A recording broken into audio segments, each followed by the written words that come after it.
So when it comes to first, I was there the first time in New York City we ever seen Eminem.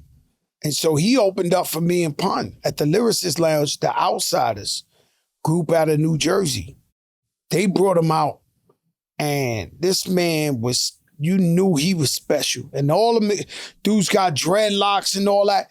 And he was so skinny, they was holding him by the back of his t-shirt so he don't fly off the stage. He was just spitting so crazy, and me and Pun, we all looking at each other like, oh my God, who's this white boy? That boy crazy. Going.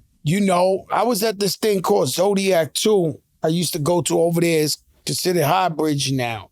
And so we used to go to that club all the time. And I was there the first time I saw Biz Markie bring out Big Daddy Kane. Big Daddy Kane had the roster hat Kango tilt to the side, right?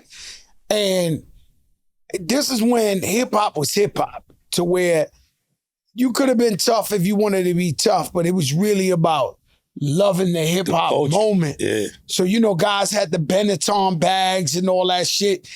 And when that man said, Big Daddy Kane went up there, he was like supercalifragilisticexpialidocious. I literally seen dudes trying to run up the wall, like defy gravity. This is when you used to be like, oh, and you wilding and shit like that. Man, I was there when Big Daddy Kane brought out Jay-Z for the first time. It was in Manhattan. Big Daddy Kane brought him out. And Jay-Z started spitting. And you knew he was special because at the time, Jay-Z wore the Big Daddy Kane wore the crown. He had it. For him to bring a young boy out there in Manhattan to get that boy to spit, so there was things like that was legendary to me. Who I seen, of course, I seen Finesse bring out Big L for the first time. Finesse had like your fans. Okay, so Finesse had fans that would just go, they didn't even want to hear the beat. They just wanted to go, oh! They want to hear the lyrics. Oh! And they would, and the fans almost lined themselves up. They'd be in the crowd lining themselves up just to cheer. They'd be like, Lord Finesse is the man that you got to hear. So, and they just keep going. That was his fan. And so when Big L came out there and started spitting with Finesse, I was out there the first show. It was uptown. It was like, that's considered Dominican land now, or Marble Hill and all that. That was the first time Finesse brought him out. I think about when we talk about hip hop, right? And I come from the birthplace. So what I try to explain to people when we go into this. Yeah. But Jada, it's not my fault. I'm born there, right? So when you Muslim, you look at the Mecca where they walking around the shit. It's not my fault. I'm from that place. Melly Mel lived in my neighborhood. Grandmaster Flash lived in my neighborhood. Sha Rock, first female MC in my neighborhood. Little Rodney C. Ruby D, the first Latino MC ever, lived in my neighborhood. Love Buck Starsky lived in my neighborhood. All these guys lived in my neighborhood, Mr. Ness. So I'm from the birthplace. So when I'm talking my shit, it's kind of hard to argue with me because I'm actually there. Like, as a little kid, when they see me, they go, Little Joey. That's Angel's brother, Little Joey. Smack me on the head. Yo, I keep it moving. It's like, that's how I grew up in hip-hop. But I remember the first time I ever saw KRS-One was in Cortland Projects. Shout out Sadat X.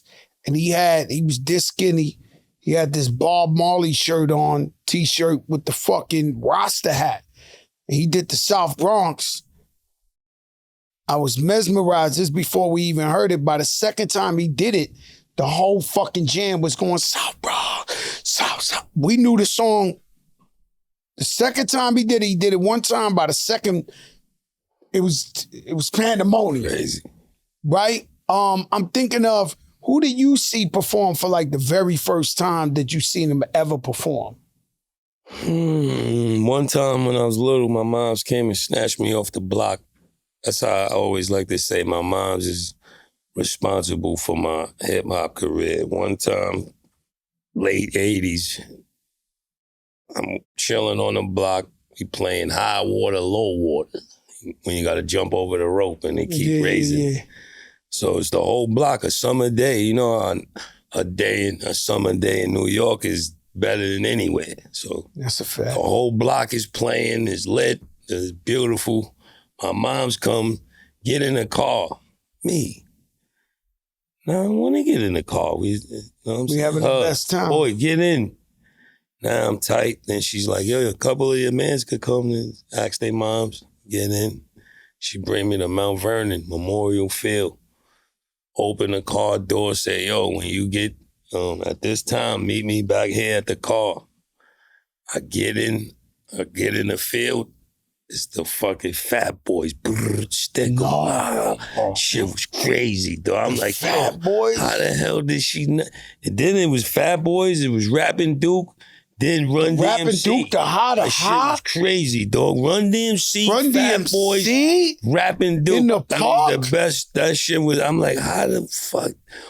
It was no gram or nothing. It was barely newspapers, man. I'm like, who gave my moms the call that this shit was, and that shit was probably changed my life right there.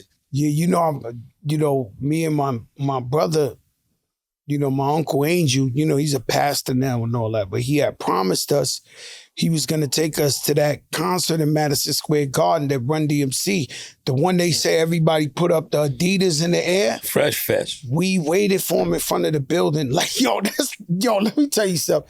When you see these movies of kids waiting for their father to come and their father never come, when I tell you, me and my brother was looking at every fucking headlight coming up the block, hoping my uncle came. He never came? Nah, he never came. And you know what? My Uncle Angel, he wasn't even like hip-hop like that. So I believed him. We sat in front of the projects waiting for hours. And then all you can hear is the legendary stories of how motherfucker lift up all the Adidas and all that. But maybe we was too young. That shit also got, people always like to say, hip-hop started peaceful, but every block party I went to, somebody pulled out a shotgun and robbed the whole park. Started a stampede.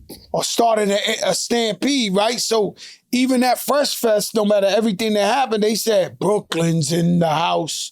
Like, they were like, it was going down in that motherfucker. They was throwing dudes over the whole shit.